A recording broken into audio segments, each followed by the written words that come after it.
Pull. Pull. Pull.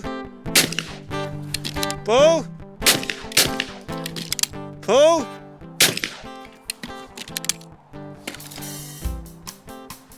So, the biggest thing you'll find different to shooting DTL to sporting, if you watch when I mount the gun, I'm kind of pulling the gun in a little bit more. Whereas when you're sporting shooting, you will push it away, or game shooting, you'll push it away and you touch your cheek.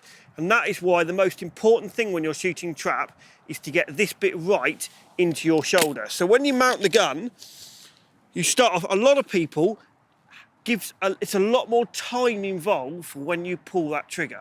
So when you're on a sporting stand, you get in, boom, boom, boom, boom, boom, boom. You don't actually put the gun down, have a breather, let everyone else shoot, then do it. So, and also there's a lot more time focused to hitting that clay. So you put your cartridge in the gun. When it comes back to you, you'll close that gun into up there. And a lot of people will mount the gun there, put the head down, and then come down to the trap. And the reason why you'll find a lot of trap shooters will do that is when you mount the gun into your shoulder there, and a lot of people will bring their shoulder up, their elbow up, and come down, it locks it into there. Because when you're shooting, all you're doing is going to that, or that, or that. So it locks it solid into there. So that's the best way of mounting guns. So if you watch a lot of people shooting it, that's why they'll mount their gun up there and come down to it, so it locks it solid into that shoulder, so the head doesn't wobble at all. So again, if you watch a couple, I'll try and do a slow motion.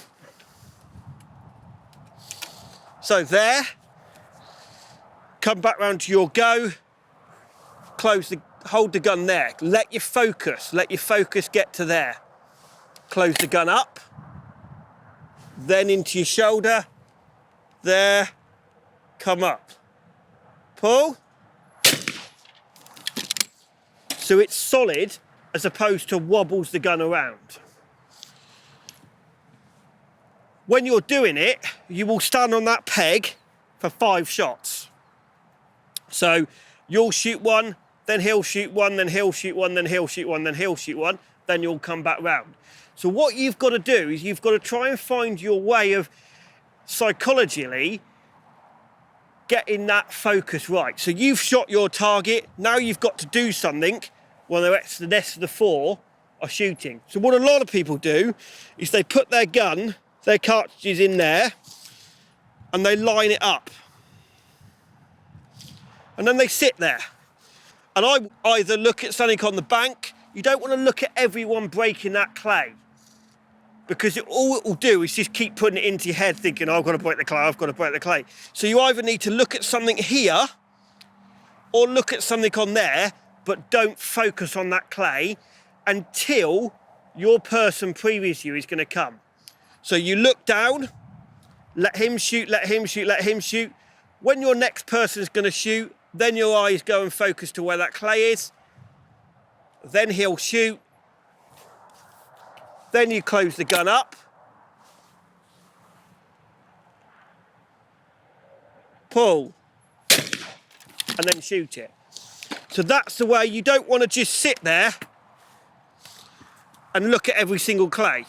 Because once you've shot, if everyone's shooting 25, by the time you've shot 100 DTL, you probably, in your mind, you've probably shot 1,000 clays.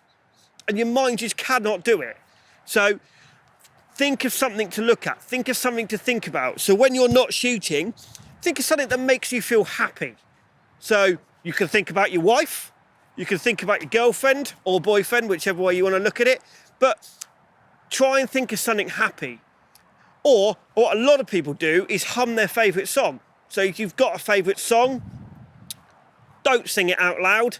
Hum it into your head and hum it so it keeps your mind occupied, but not necessary on that until that person shoots.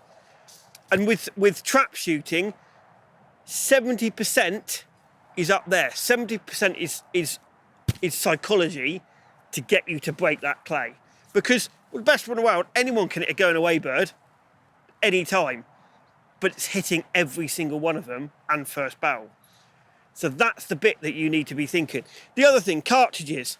I'm using Fiocchet's, but you will find a cartridge that will be your best.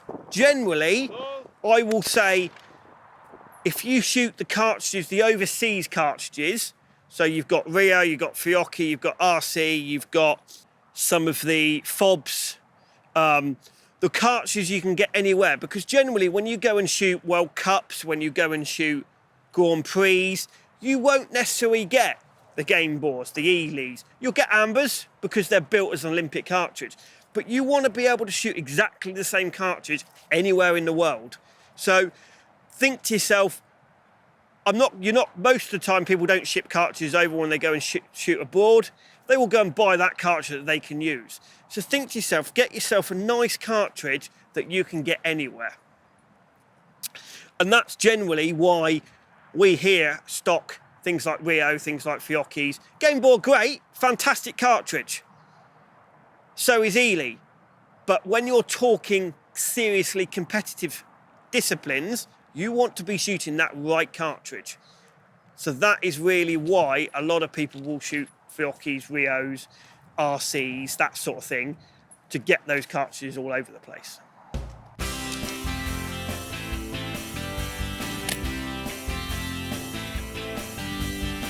Ball.